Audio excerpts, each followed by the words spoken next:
नमस्कार, आप देख रहे हैं द इंडिया टीवी और मैं हूं आपके साथ सद्दाम करीमी। मध्य प्रदेश में असदुद्दीन ओवैसी साहब को फिर बहुत ही बड़ी जीत मिली है, क्योंकि इससे पहले उन्होंने 4 सीट जीतकर अब दूसरे स्थान पर जो है 3 सीटें जीतकर दूसरे चरण के मतदान में 3 सीटें जीतकर वो बड़ी ही कामयाबी हासिल की है। दरअसल 3 सीट जीतने के बाद अब असदुद्दीन ओवैसी साहब के खेमे में यानी उनके झोली में 7 सीटें हो गई है और उसके बाद ये कहा जा रहा है कि ये कहीं ना कहीं बहुत बड़ी जीत है। असदुद्दीन ओवैसी साहब कई तरह से इस मसले को लेकर बातचीत करते हुए नजर आ रहे हैं और उन्होंने साफ तौर पर इस बात का जिक्र करते हुए कहा है कि जो वहां पर गैर मुस्लिम जो प्रत्याशी थे वो खुद अरुणा उपाध्याय का, जिसका मैं जिक्र कर रहा हूं, वो खुद वहां से जो है कहीं ना कहीं जीत करके आए हैं और वो वार्ड नंबर 2 से जीत कर आए हैं। और तमाम तरीके से लोग सवाल करते हुए नजर आ रहे हैं कि वो किस तरह से जो है हिंदू मुस्लिम की एक मिसाल कायम की है। और उसके बाद ये कहा जा रहा है कि वहां पर जो मध्य प्रदेश में इनको जीत मिली है वो कहीं ना कहीं मुस्लिम क़यादत को मजबूत करने की जीत मिली है। और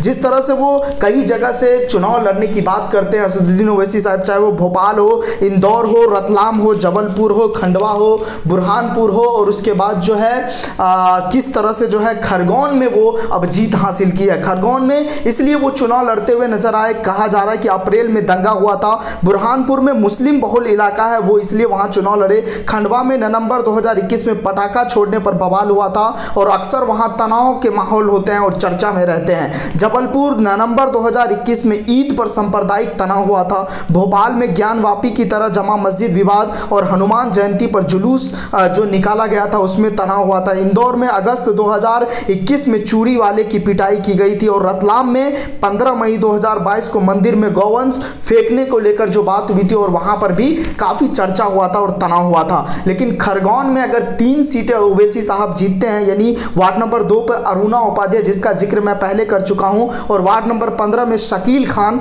और वार्ड नंबर 27 में शबनम अदीब अगर जीत कर परचम लहराते हैं एमआईएम का, तो वो कहीं ना कहीं बहुत बड़ी बात है। लोग कहते हुए नजर आते थे कि असदुद्दीन ओवैसी साहब की पार्टी सिर्फ मुसलमानों की पार्टी है, लेकिन वार्ड नंबर 2 से यानी खरगोन से जो अरुणा उपाध्याय वो जीत कर कहीं ना कहीं मिसाइल कायम की है। और ये कहा जा रहा है कि सिर्फ एमआईएम मुसलमानों की पार्टी नहीं है, वो शोषित, वंचित, दलित, पिछड़ा वर्ग का पार्टी है और जिनका जीता जागता सबूत वार्ड नंबर 2 खरगोन में अरुणा उपाध्याय है, जीत कर जो हासिल किया। और उसके बाद अगर हम उत्तर प्रदेश में देखें तो उत्तर प्रदेश में भी कई गैर मुस्लिम चेहरे को कैंडिडेट बनाया गया था, लेकिन कोई कामयाबी हासिल नहीं की। चाहे मैं मनमोहन जाघामा की बात करूं और उसके बाद इससे पहले भी कई तरह से सवाल खड़े हुए थे, इसको लेकर कहा जा रहा था कि किस तरह से जो है इन सब सारी चीज़ों को लेकर जो मध्य प्रदेश में हुआ है और कहीं ना कहीं एमआईएम को जो जीत मिली है वो कहीं ना कहीं बहुत बड़ी बातें हैं और जिसको लेकर तमाम लोग जो है बधाई देते हुए नजर आ रहे हैं। जिसमें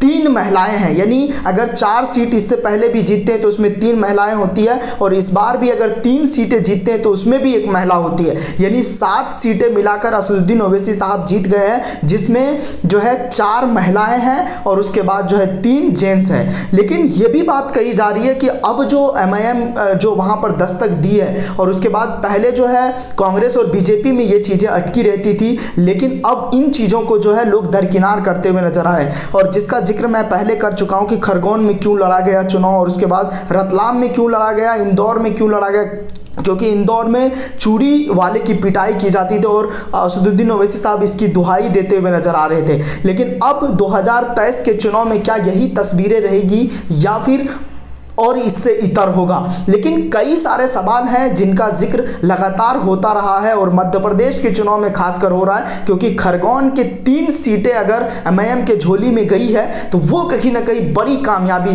हासिल हुई है। और उसके बाद तमाम लोग कहते हुए नजर आ रहे हैं कि अब एमआईएम जो है कहीं ना कहीं वर्चस्व तैयार करता हुआ दिख रहा है और लोगों में काफ़ी अच्छा खासा प्रभाव दिखा रहे हैं। दरअसल जिस तरह से भारतीय जनता पार्टी और जो है वहाँ पर चुनाव लड़ते हैं, कांग्रेस पार्टी चुनाव लड़ती है, लेकिन कांग्रेस ये आरोप लगाती है कि एमआईएम जो है और असदुद्दीन ओवैसी साहब कहीं ना कहीं भारतीय जनता पार्टी को फायदा पहुंचाने का काम करती है। लेकिन वोट शेयर अगर आप देखें तो जो तीसरी पार्टी दस्तक दी है, लेकिन ये कामयाबी कहीं ना कहीं एमआईएम के झोली में जाती है। और उसके बाद इसलिए ये कहा जा रहा है क्योंकि इससे पहले भी कई जो पार्टी है, यानी समाजवादी पार्टी, बहुजन समाज पार्टी, वो भी कई तरीके से जो है वो निकाय चुनाव में जीते थे, यानी पार्षद बनाए थे, महापौर महापौर बनाए थे, नगर निगम में जगह हासिल हुई थी, लेकिन उनका फ़ायदा नहीं ले पाए। लेकिन क्या अब असदुद्दीन ओवैसी साहब क्या 2023 के विधानसभा चुनाव में मध्य प्रदेश के इन 7 सीटों का जो पार्षद जीत कर आए हैं,